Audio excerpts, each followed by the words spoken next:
নতুন নিয়মে বাংলাদেশ পুলিশের কনস্টেবল পদে নিয়োগ।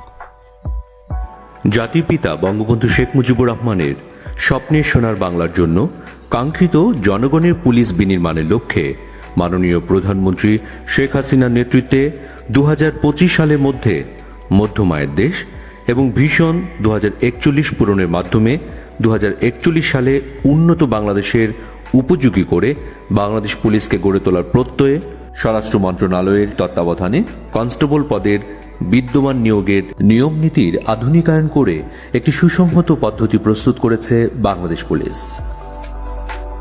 এই পদ্ধতিতে নিয়োগ বিজ্ঞপ্তি প্রকাশের পর থেকে মোট 7টি ধাপ অনুসরণ করে একজন যোগ্য প্রার্থী বাংলাদেশ পুলিশের সদস্য হিসেবে নিয়োগ পেতে পারবেন। পদের সাথে সঙ্গতি রেখে বিভিন্ন যোগ্যতা ও শর্তাবলী উল্লেখ করে বাংলাদেশ পুলিশের কনস্টেবল পদে লোক নিয়োগের বিজ্ঞপ্তি প্রকাশ করা হবে। ওই বিজ্ঞপ্তিতে আগ্রহী প্রার্থীদের অনলাইনে রেজিস্ট্রেশনের জন্য আহ্বান জানানো হবে।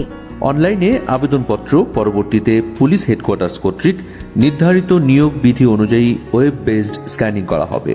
উল্লেখ্য যে প্রার্থী মিথ্যা বা অসম্পূর্ণ তথ্য প্রদান করলে ওই আবেদন নিয়োগের যে কোনো পর্যায়ে বাতিল বলে গণ্য হবে। এজন্য আগ্রহী প্রার্থীদের সঠিক তথ্য প্রদানের জন্য বিশেষভাবে অনুরোধ করা হচ্ছে। এই ওয়েব বেসড স্ক্যানিং শেষে যোগ্য প্রার্থীদের মোবাইল নম্বরে ইউজার আইডি এবং পাসওয়ার্ড সম্বলিত একটি SMS পাঠানো হবে।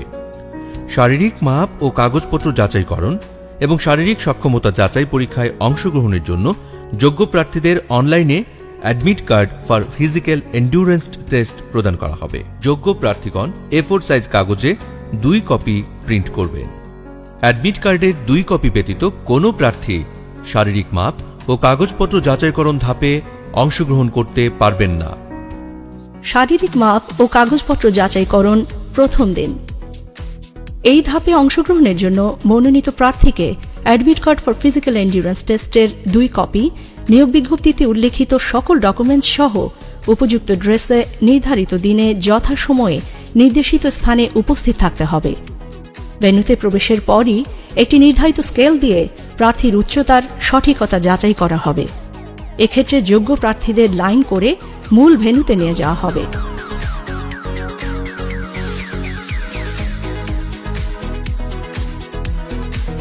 সেখানে বিজ্ঞপ্তিতে উল্লেখিত শর্তানুসারে প্রার্থীদের উচ্চতা, ওজন ও পুরুষ প্রার্থীদের ক্ষেত্রে বুকের মাপ পরিমাপ করা হবে। এরপর প্রার্থীর ডকুমেন্ট যাচাই করা হবে। শারীরিক মাপ ও ডকুমেন্টস যাচাইয়ের সঠিকতা পাওয়া প্রার্থীদেরকে যোগ্য হিসেবে ঘোষণা করে তাদেরকে শারীরিক সক্ষমতা যাচাই বা ফিজিক্যাল এন্ডিউরেন্স টেস্টে অংশগ্রহণের জন্য admit card for physical endurance টেস্টের 1 কপি প্রদান করা হবে। ফিজিক্যাল এন্ডিউরেন্স টেস্টের সময়সূচি প্রার্থীদেরকে জানিয়ে দেওয়া হবে। শারীরিক সক্ষমতা যাচাই পরীক্ষা দ্বিতীয় দিন। শারীরিক সক্ষমতা যাচাই পরীক্ষার জন্য আগত প্রার্থীদের admit card for physical endurance test ও রেজিস্টারে সংরক্ষিত তথ্যাবলী পুনরায় চেক করে ভেন্যুতে প্রবেশ করানো হবে। এক্ষেত্রেও যথাযথ অ্যাডমিট কার্ড ছাড়া কোনো প্রার্থী মাঠে পরীক্ষায় অংশগ্রহণ করতে পারবেন না। আগত প্রার্থীদেরকে ব্রিফিংয়ে অংশগ্রহণ করতে হবে। সেখানে শারীরিক সক্ষমতা যাচাই পরীক্ষার ও মাঠের নিয়ম নীতির বিষয়ে ব্রিফিং করা হবে। শারীরিক সক্ষমতা যাচাই পরীক্ষার ইভেন্ট শুরুর পূর্বে প্রত্যেক প্রার্থী ইভেন্টে অংশগ্রহণের জন্য শারীরিক ও মানসিকভাবে সুস্থ আছেন মর্মে উল্লেখ করে ইন্ডেমনিটির ঘোষণাপত্র নিয়োগ কমিটির নিকট দাখিল করতে হবে। প্রার্থী ইভেন্টে অংশগ্রহণের পূর্বেই এই ঘোষণাপত্র প্রদান করা বাধ্যতামূলক। শারীরিক সক্ষমতা যাচাই পরীক্ষা মোট 7টি ইভেন্টের মাধ্যমে অনুষ্ঠিত হবে। একজন প্রার্থীকে শারীরিক সক্ষমতা যাচাই পরীক্ষায় উত্তীর্ণ হতে হলে প্রতিটি ইভেন্টেই তাকে কৃতকার্য হতে হবে। যে কোনো ইভেন্টে অকৃতকার্য হলে প্রার্থীর প্রার্থিতা বাতিল করা হবে। প্রথম ইভেন্ট দৌড়। এই ইভেন্টে পুরুষ প্রার্থীদের 200 মিটার দূরত্ব 28 সেকেন্ডে এবং নারী প্রার্থীদের 200 মিটার দূরত্ব 34 সেকেন্ডে অতিক্রম করতে হবে। দৌড় শুরুর পূর্বে প্রার্থীদেরকে দৌড়ের নিয়মকানুন বিষয়ে ব্রিফিং করা হবে। দৌড়ের ক্ষেত্রে প্রার্থীকে চুনের দাগ বা চেক পয়েন্টের পেছনে সিটিং পজিশন নিতে হবে। কোনো প্রার্থী যদি চুনের দাগ স্পর্শ করেন কিংবা হুইসেল ব্যতীত দৌড় আরম্ভ করলে সরাসরি ডিসকোয়ালিফাইড হবেন। এই ইভেন্টে উত্তীর্ণ প্রার্থীরাই পরবর্তী ইভেন্টে অংশগ্রহণ করার সুযোগ পাবেন। দ্বিতীয় ইভেন্ট পুশ আপ। এই ইভেন্টে পুরুষ প্রার্থীদের 35 সেকেন্ডে 15টি পুশ আপ ও নারী প্রার্থীদের 30 সেকেন্ডে 10টি পুশ আপ দিতে হবে। ইভেন্ট শুরুর আগেই প্রার্থীদেরকে পুশ আপ ইভেন্টের নিয়মকানুনের বিষয়ে ব্রিফিং করা হবে। পুশ আপে বডি, হেড, ব্যাক পার্ট এবং হিপ একই লেভেলে অর্থাৎ স্ট্রেট থাকতে হবে। হিপ ডাউন থাকবে, হাঁটু সোজা থাকবে এবং কোনো অবস্থাতেই মাটিতে স্পর্শ করবে না। আপ অবস্থায় এলবো স্ট্রেট এবং ডাউন অবস্থায় এলবো বেন্ড থাকবে। আপ থেকে ডাউনে গিয়ে আবার আপে আসলে একটি পুশ আপ কাউন্ট করা হবে। বাঁশি দিলে প্রত্যেক প্রার্থীকে পুশ আপ শুরু করতে হবে। কোনো প্রার্থী উল্লিখিত নিয়মের ব্যত্যয় করলে ডিসকোয়ালিফাইড হবেন। এছাড়াও এরপর নির্ধারিত সময়ের মধ্যে পুশ আপ সম্পন্ন করতে না পারলে প্রার্থী ডিসকোয়ালিফাইড হবেন। এই ইভেন্টে কৃতকার্য হওয়া প্রার্থীগণ পরবর্তী ইভেন্টের জন্য মনোনীত হবেন।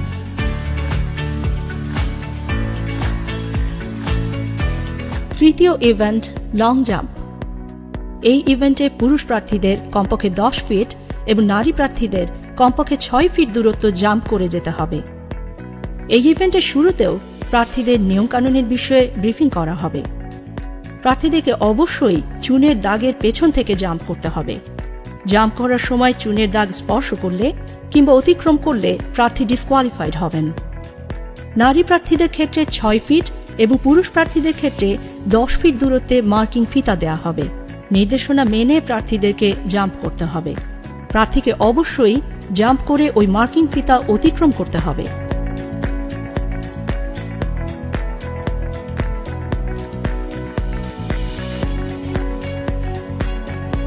এক্ষেত্রে প্রার্থী মার্কিং ফিতা অতিক্রমে ব্যর্থ হলে ডিসকোয়ালিফাইড হবেন। উল্লেখ্য যে প্রত্যেক প্রার্থী এই ধাপে উত্তীর্ণ হতে সর্বোচ্চ 3 বার করে জাম্প করার সুযোগ পাবেন। চতুর্থ ইভেন্ট হাই জাম্প। এই ইভেন্টে পুরুষ প্রার্থীদের জাম্প করে 3.5 ফিট ও নারী প্রার্থীদের 2.5 ফিট উচ্চতা অতিক্রম করতে হবে। ইভেন্ট শুরুর পূর্বেই প্রার্থীদেরকে ইভেন্টের নিয়মকানুনের বিষয়ে জানিয়ে দেওয়া হবে। ইভেন্ট পরিচালক বাঁশি দিলে প্রত্যেক প্রার্থী দৌড়ে এসে জাম্প করে নির্ধারিত উচ্চতা অতিক্রম করবে। জাম্প করার সময় ক্রসবার স্পর্শ করলে বা ক্রসবার পড়ে গেলে কিংবা জাম্প করার পর প্রার্থী জাম্পিং পিটের মধ্যে না থাকলে ডিসকোয়ালিফাইড হবেন। উল্লেখ্য যে প্রত্যেক প্রার্থী এই ধাপে উত্তীর্ণ হতে সর্বোচ্চ 3 বার করে জাম্প করার সুযোগ পাবেন। এই ধাপে উত্তীর্ণ প্রার্থীরাই কেবলমাত্র পরবর্তী দিনের শারীরিক সক্ষমতা যাচাই পরীক্ষায় অংশগ্রহণ করতে পারবেন। হাই জাম্প ইভেন্টের মাধ্যমেই শারীরিক সক্ষমতা যাচাই পরীক্ষার দ্বিতীয় দিনের কার্যক্রম শেষ হবে। শারীরিক সক্ষমতা যাচাই পরীক্ষা তৃতীয় দিন। শারীরিক সক্ষমতা যাচাই পরীক্ষার তৃতীয় দিনে নির্দেশনা অনুযায়ী প্রার্থীদের যথাসময়ে নির্ধারিত স্থানে উপযুক্ত পোশাকে উপস্থিত থাকতে হবে। তৃতীয় দিনের শুরুতেও প্রার্থীদের ব্রিফিং করে ওই দিনের কার্যক্রমের বিষয়ে অবহিত করা হবে। ব্রিফ শেষে প্রার্থীদের পুনরায় ইভেন্ট স্থলে নিয়ে যাওয়া হবে। পঞ্চম ইভেন্ট দৌড়। এক্ষেত্রে পুরুষ প্রার্থীদের 1600 মিটার দূরত্ব 6 মিনিট 30 সেকেন্ড এবং নারী প্রার্থীদের 1000 মিটার দূরত্ব 6 মিনিটে অতিক্রম করতে হবে। দৌড় শুরুর পূর্বে প্রার্থীদেরকে দৌড়ের নিয়মকানুন বিষয়ে ব্রিফিং করা হবে। দৌড়ের ক্ষেত্রে প্রার্থীকে চুনের দাগ বা টেক পয়েন্টের পেছনে সিটিং পজিশন নিতে হবে। এক্ষেত্রে একই রিদমে দৌড়ে অংশগ্রহণ এবং অনুশীলনের প্রয়োজনীয়তা রয়েছে। এই ইভেন্টে উত্তীর্ণ প্রার্থীরাই পরবর্তী ইভেন্টে অংশগ্রহণ করার সুযোগ পাবেন। ষষ্ঠ ইভেন্ট ড্র্যাগিং। এই ইভেন্টে পুরুষ প্রার্থীদের 150 পাউন্ড ওজনের টায়ারকে টেনে 30 ফুট দূরত্ব এবং নারী প্রার্থীদের 110 পাউন্ড ওজনের একটি টায়ারকে টেনে 20 ফুট দূরত্ব পর্যন্ত নিতে হবে। ইভেন্ট শুরুর আগেই প্রার্থীদের ড্র্যাগিং ইভেন্টের নিয়ম কানুনের বিষয়ে ব্রিফিং করা হবে। টায়ারের রশিকে কোমরের সাথে লাগিয়ে সামনের দিকে মুখ করে টেনে নিতে হবে। ড্র্যাগিং শুরুর বাঁশি দিলে প্রত্যেক প্রার্থী ড্র্যাগিং শুরু করবেন। এক নাগারে ড্র্যাগিং করতে হবে। এক্ষেত্রে যদি কোনো প্রার্থী বসে পড়েন কিংবা থেমে যান কিংবা নিজের ট্র্যাকের বাইরে টায়ার নিয়ে যান তাহলে প্রার্থী ডিসকোয়ালিফাইড হবেন। এছাড়াও দূরত্ব অতিক্রমে ব্যর্থ হলেও প্রার্থী ডিসকোয়ালিফাইড হবেন।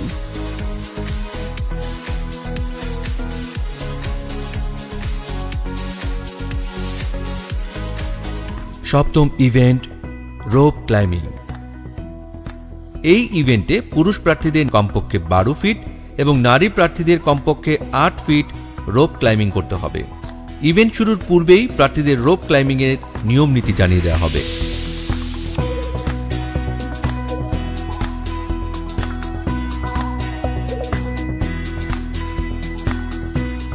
বাঁশি দিলে প্রার্থীরা রোপ ক্লাইম্বিং শুরু করবেন। প্রার্থী নির্ধারিত উচ্চতায় উঠতে ব্যর্থ হলে প্রার্থী ডিসকোয়ালিফাইড হবেন।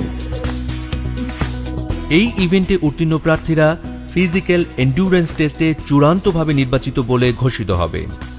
অতঃপর তাদেরকে সারিবদ্ধভাবে নারী ও পুরুষ কোটা ভিত্তিক আলাদা আলাদাভাবে দাঁড় করানো হবে। তাদের তথ্যাদি পূরণের জন্য ফর্ম সরবরাহ করা হবে।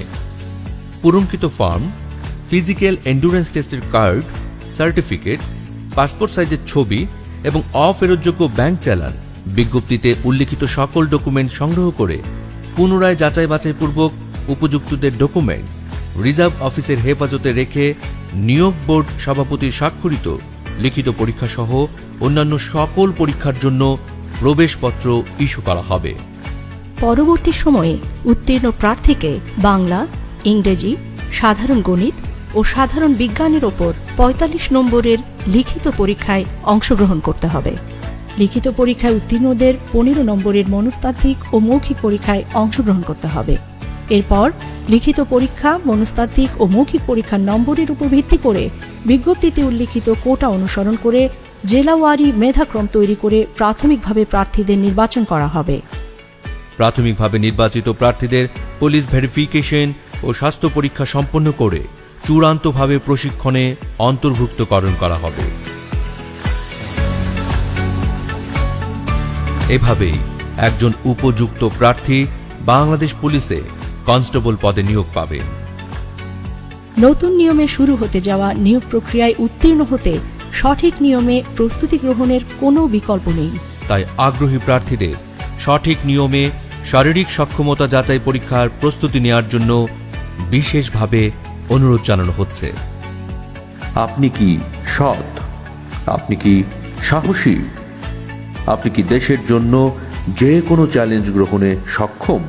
যদি আপনার উত্তর হ্যাঁ হয়, তবে আপনাকেই খুঁজছে Bangladesh police. Join Bangladesh police. চাকরি নয়, সেবা।